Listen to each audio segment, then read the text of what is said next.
Prologue. Her Russian Christmas.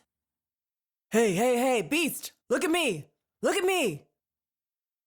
His vision cleared, and the world came swimming back to him on a drunken wave of adrenaline and anger. He emerged from the darkness to find himself in a hot, concrete basement. The place reeked of blood and sweat, and a circle of yelling men surrounded him.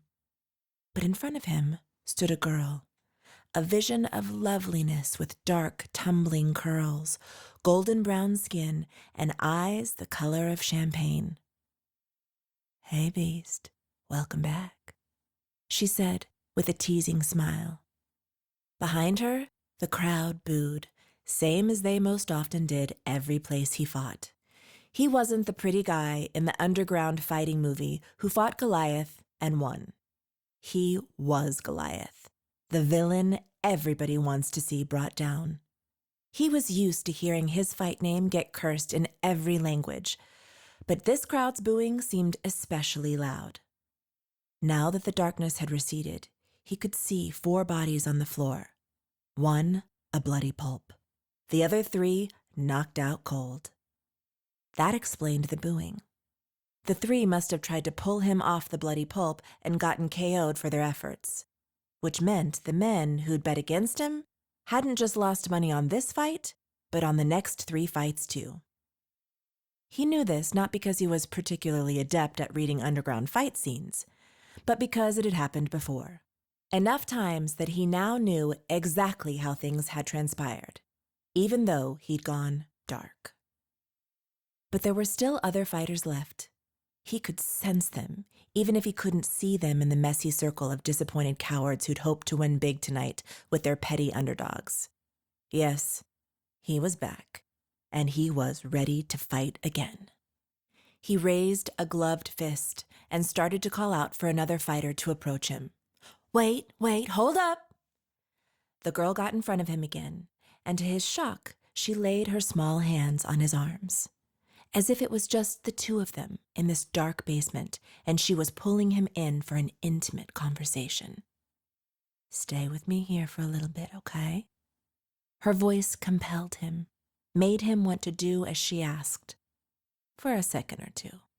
But then he remembered she wasn't a fight, and he needed another fight. Nose flaring, he swung his gaze away from her, scanning the crowd for someone else to hit. And he spotted him, tall and wide, with a Greek nose and jawline. His next challenger was dressed in fight shorts and sparring gloves, which meant he probably knew a few different fight styles. A worthy opponent, even if he was currently shaking his head at Cyrus, the Greek who ran this basement fight gig, in a way that insinuated he had no wish to be the Russian beast's next victim.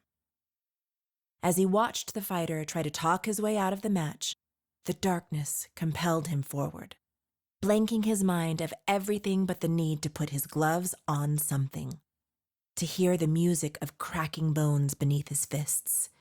He pulled away from the girl and started toward Cyrus and the reluctant fighter, only to find the girl in front of him again. "Hey, hold up, she said, putting her hands on his chest this time. "What are you trying to do, get me fired?" Her words confused him, brought his eyes back down to her. She was small, but not small, he saw now. Dressed in tiny shorts and a tank top so skimpy he could see the outline of her push-up bra. She was short and her breasts were most likely small without the extra padding, but everything else on her was big and lush. Lush dark curls tumbling all the way down to her shoulders. Lush curves barely constrained by her ring girl ensemble. Lush lips smiling up at him as if they knew each other. And more than that, were already old friends. Not many women smiled at him like that, especially the ones who didn't know his last name, the only real acknowledgement his father had ever given him.